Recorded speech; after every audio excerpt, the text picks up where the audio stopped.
नमस्कार मंडळी, विभूती दर्शनमध्ये तुम्हा सर्वांचे स्वागत आहे। भाद्रपद पौर्णिमेपासून श्राद्ध पक्षाची सुरुवात झाली हे आपण मागच्या व्हिडिओमध्येच पाहिलेलं आहे। श्राद्ध पक्ष 15 दिवस चालतो। सर्व पितृ अमावस्येपर्यंत श्राद्ध पक्ष असते। श्राद्ध पक्षामध्ये काय करावं तर श्राद्ध पक्षामध्ये आपल्या पितृंचं पूजन केलं जाते, श्राद्ध पूजन केलं जाते, तर्पण केलं जाते, पिंडदान केलं जाते आणि अन्नदान सुद्धा केलं जाते। आपल्या पूर्वजांना किंवा आपल्या पितृंना ज्या गोष्टी प्रिय आहे त्या वस्तूंचं दान दिल्या जाते आणि त्यांच्या नावाने पूजन केल्या जाते। श्राद्ध पक्षाविषयी तसेच सर्व पितृ अमावस्येच्या दिवशी पितृपूजन कसे करावे, कावड्याने अन्न शिवणे शुभ आहे की अशुभ आहे याबद्दलची संपूर्ण माहिती आजच्या व्हिडिओमध्ये जाणून घेणार आहोत। त्यामुळे व्हिडिओ शेवटपर्यंत बघा, कारण श्राद्ध म्हटलं की दोन गोष्टी सर्वात आधी आठवतात, ते म्हणजे श्राद्धामध्ये केला जाणारा नैवेद्य आणि दुसरा म्हणजे तो नैवेद्य कावड्याने खाल्ला की नाही खाल्ला। मग तो नैवेद्य कावड्याने जर खाल्ला नसेल तर मग काय करावं, यासारखे बरेच प्रश्न खूप जणांना असतील, म्हणून आजचा व्हिडिओ तुमच्यासाठी आहे। श्राद्ध हे तिथीवर केलं तर त्याचा काय फायदा होतो आणि तीथ माहीत नसेल तर श्राद्ध कधी करावं, कारण तीथ बऱ्याच जणांना माहीत नसते, तारखा सर्वांना माहीत असतील, पण तीथ म्हणजे काय तर या संदर्भातली माहिती आजच्या व्हिडिओमध्ये जाणून घेणार आहोत। सर्वात आधी श्राद्ध म्हणजे काय या शब्दाचा अर्थ जाणून घेणे महत्त्वाचे आहे। श्राद्ध म्हणजे श्रद्धेने केले जाणारे पूजन। मग पूजन कोणाचे तर आपल्या कुटुंबातील गेलेल्या लोकांचे पूजन म्हणजे श्राद्ध पूजन किंवा पितृपूजन। आणि हे पूजन भाद्रपद महिन्यामध्ये केलं जाते। भाद्रपद महिन्याच्या पौर्णिमेपासून या पूजनाला सुरुवात होते, तर सर्व पितृ अमावस्या म्हणजेच भाद्रपद अमावस्येपर्यंत हे पूजन केलं जाते। हे पूजन तिथीनुसार केलं जाते। ज्या लोकांना तीथ माहीत असेल त्या लोकांनी तिथीप्रमाणे हे पूजन करावं, म्हणजेच पितृंचं पूजन करावं, आणि ज्या लोकांना तीथ माहीत नसेल अशा लोकांनी अमावस्येच्या दिवशी आपल्या पितरांचं पूजन करावं। श्राद्ध पूजनालाच महालय पूजन सुद्धा म्हणतात आणि हे तिथीवर करणे योग्य मानलं जाते। आणि ज्यांना तीथ माहीत नसेल अशा लोकांनी अमावस्येला करावं। तीथ प्रतिपदा तिथीपासून सुरू होते आणि अमावस्येपर्यंत म्हणजेच 15 दिवस, यामध्ये कोणत्याही दिवशी तुम्ही श्राद्ध पूजन करू शकता। मात्र अमावस्येचा दिवस हा आपल्या हिंदू धर्मामध्ये अत्यंत प्रभावी असा शक्तिशाली दिवस असतो, म्हणून अमावस्येच्या दिवशी आणि अमावस्येच्या दिवशी विशेष म्हणजे पितृंचंच पूजन केले जाते। म्हणून अमावस्येची तीथ किंवा अमावस्येचा दिवस हा प्रत्येक महिन्याचा महत्त्वाचा असतो। तसाच तो भाद्रपद महिन्यातील सर्व पितृ अमावस्येचा दिवस हा 2 ऑक्टोबरचा आहे आणि या दिवशी सर्व पितृ अमावस्या आहे, तर त्यामुळे 2 ऑक्टोबरला आपल्या पितरांचं पूजन करावं। अमावस्या प्रारंभ मंगळवारी म्हणजेच 1 ऑक्टोबरला रात्री 9:38 होईल आणि दुसऱ्या दिवशी दुपारी म्हणजेच 2 ऑक्टोबरला दुपारी 12:22 राहणार आहे। आणि हे पूजन सुद्धा दुपारचंच करायचं असते, तर त्यामुळे पितृंचं पूजन तर्पण जर तुम्हाला तिथीवर करता आले नसेल तर अमावस्येच्या दिवशी करून घ्यावे। आता तर्पण कशा पद्धतीने केलं जाते किंवा पिंडदान कशा पद्धतीने केलं जाते, एकंदरीत पितृंचं पूजन कशा पद्धतीने केलं जाते, जर तुम्ही मागचा व्हिडिओ बघितला नसेल तर तो व्हिडिओ बघा। त्यामध्ये संपूर्ण शास्त्रोक्त पद्धतीने मी माहिती दिली आहे। यामागे कारणही तसंच आहे। एकदा देवाची पूजा केली नाही तर चालेल, पण असं म्हणतात की पितृंचं पूजन झालंच पाहिजे, त्यांचं तर्पण झालंच पाहिजे, नाहीतर मग त्यांचा जर आपल्याला आशीर्वाद नसेल तर आपल्या घरावर नेहमी विपदा येत राहतात, नेहमी आपण संकटात सापडत राहतो, आपल्या मुलाबाळांवर त्यांची कृपा राहत नाही, त्यामुळे ते नेहमी अडचणीत येतात। म्हणजेच एकंदरीत सांगण्याचा अर्थ की आपल्याला पितृदोष लागतो आणि पितृदोष लागल्यामुळे मग खूप सारे प्रॉब्लेम्स निर्माण होतात आणि त्यामुळे आपली प्रगती होत नाही। म्हणून पितृंचे पूजन करणे अत्यंत महत्त्वाचे असते। हे का महत्त्वाचं असते, ज्याप्रमाणे आपण आपल्या इच्छा पूर्ण करण्यासाठी किंवा आपल्यावर जर कोणतं संकट आलं असेल तर आपण देवाची आराधना करतो, देवाला प्रार्थना करतो, जशी देवाची रोज पूजा करतो, तर देव आपल्या इच्छा पूर्ण करतो आणि आपल्यावर आलेलं संकट आपल्या कर्मानुसार ते दूर करतो।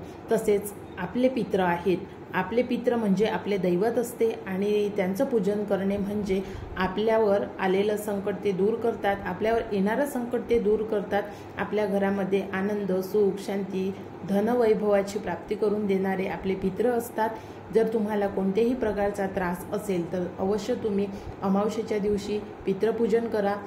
तुम्हाला शक्य नसेल पिंडदान करणे किंवा आता बदलत्या परिस्थितीनुसार खूप लोक असे विचार करतात की एकदा जर व्यक्ती गेला तर त्याचे पूजन किंवा पिंडदान तर्पण या गोष्टी मानत नाहीत, पण होत असेल तर तुम्ही आपल्या घरी आपल्या पितरांचं म्हणजेच मग ती आपली आई असेल, आपले वडील असेल, आपले सासरे सासू किंवा आपली बहीण मुलगा कोणीही असू शकते, एवढंच काय तर एखाद्याची पत्नी मरण पावू शकते तर एखाद्याचा पती मरण पावू शकतो। तर अशा परिस्थितीमध्ये त्यांच्या ज्या अपुऱ्या इच्छा राहिल्या असेल तर त्या श्राद्ध पक्षामध्ये पूर्ण करण्यासाठी त्यांच्या नावाचे पूजन केले जाते आणि त्यांच्या नावाने दानपुण्य केले जाते।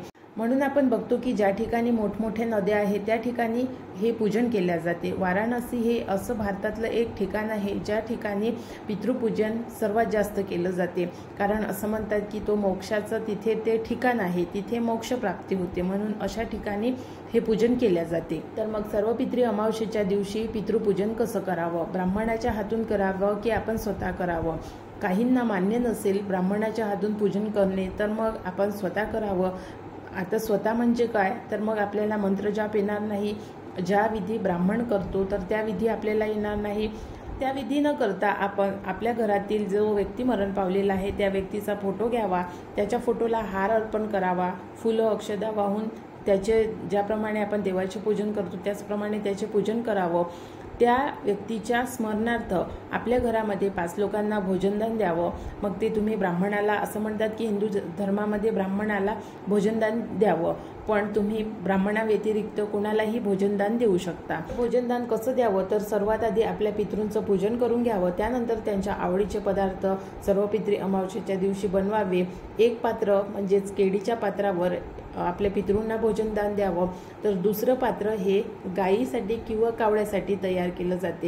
पूजा विधी करून हे दोन्ही पात्र आपल्या पितृच्या फोटोजवळ ठेवावं। ज्याप्रमाणे आपण देवाजवळ नैवेद्य ठेवतो त्याचप्रमाणे हे पात्र पितृंजवळ ठेवावं आणि थोड्या वेळाने उचलून ते बाहेर ठेवावं। मग पात्र कावड्याने शिवणे शुभ आहे की अशुभ आहे, तर असं म्हणतात की कोणताही जीवजंतू जर ते पात्र खात असेल तर ते शुभ आहे। मग तो कावळा असेल, गाय असेल, कुत्रा असेल किंवा कोणतंही मूक जनावर असेल।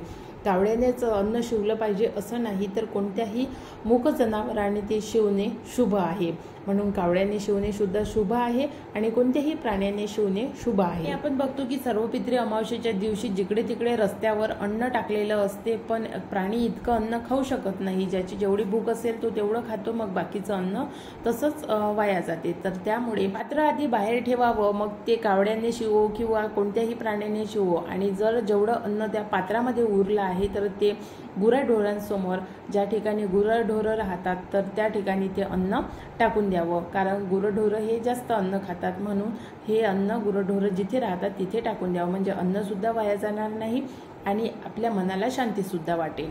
अशा पद्धतीने सर्व पितृ अमावस्येच्या दिवशी आपल्याला पितृंचं पूजन करायचं आहे, त्यामुळे पितृदोष नाहीसा होतो आणि पितृंचं पूजन केल्यामुळे आपल्या घरामध्ये बरकत राहते, आपल्या मुलबाळांवर आशीर्वाद राहतो। कोणत्याही प्रकारचं संकट आपल्यावर आलं तर आपले पितृ आपल्याला साथ देतात, संकटातून दूर करण्यासाठी सद्बुद्धी देतात, आणि संकट जर जास्त असतील, मोठे असतील तर आपले पितृ आपल्याला नेहमी साथ देत असतात। म्हणून कोणाचेही पितर हे त्यांचे दैवत असते, तर त्या दैवतांचं पूजन प्रत्येक शुभ प्रसंगी करणे आवश्यक आहे।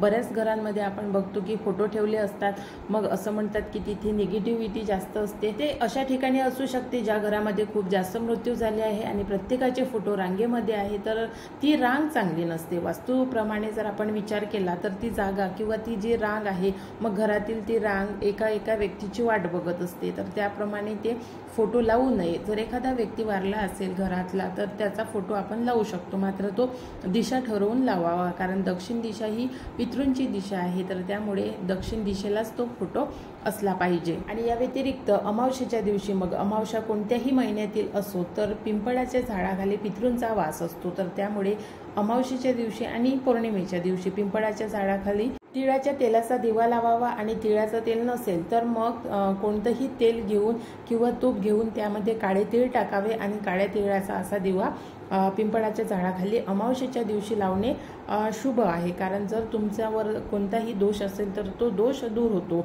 आणि जास्त दोष असेल तर शनिवारी, प्रत्येक शनिवारी हा उपाय करावा। सर्व पितृ अमावस्येचे तसे तर प्रत्येकच अमावस्याचे आणि पौर्णिमेचे उपाय आहेत, पण सर्व पितृ अमावस्येच्या दिवसचा हा सर्वात प्रभावी उपाय आहे। आशा करते तुम्ही व्हिडिओ पूर्ण बघितला असेल, आणि जर व्हिडिओ आवडला असेल तर व्हिडिओला लाईक करून जास्तीत जास्त शेअर करा। या व्यतिरिक्त तुम्हाला आणखी कोणती माहिती हवी असेल तर तुम्ही मला कमेंट्स करू शकता, आणि जर तुम्ही पितृपक्षाचे व्हिडिओ अजूनपर्यंत आपल्या चॅनलवरचे बघितले नसेल तर जाऊन बघा। पितृपक्षामध्ये पूजन कसं करावं किंवा तर्पण विधी काय आहे, पितृंचे किती प्रकार पडतात, श्राद्धविधी कशी केली जाते, श्राद्धाचे किती प्रकार पडतात, श्राद्ध कोणत्या मुहूर्तावर करावं, आणि मुहूर्तासोबतच एक आणखी आठवण आलं की अमावस्येच्या दिवशी पितृपूजन हे 12 वाजता दुपारी करायचं असते, कारण तो वेळ असा आहे, तो वेळ पितृंचा आहे. म्हणजेच तो वेळ असं म्हणतात की यमलोकातून आपलेच नव्हे तर सर्वांचे, म्हणजेच एकंदरीत पितृ हे धर्तीवर येत असतात आणि ते आपल्या इच्छा पूर्ण करण्यासाठी येत असतात. तर त्यामुळे 12चा वेळ आहे, या 12च्या वेळेमध्ये हे पूजन करावं. 12च्या पुढे हे पूजन चालते, 1 तास तरी हे पूजन केलं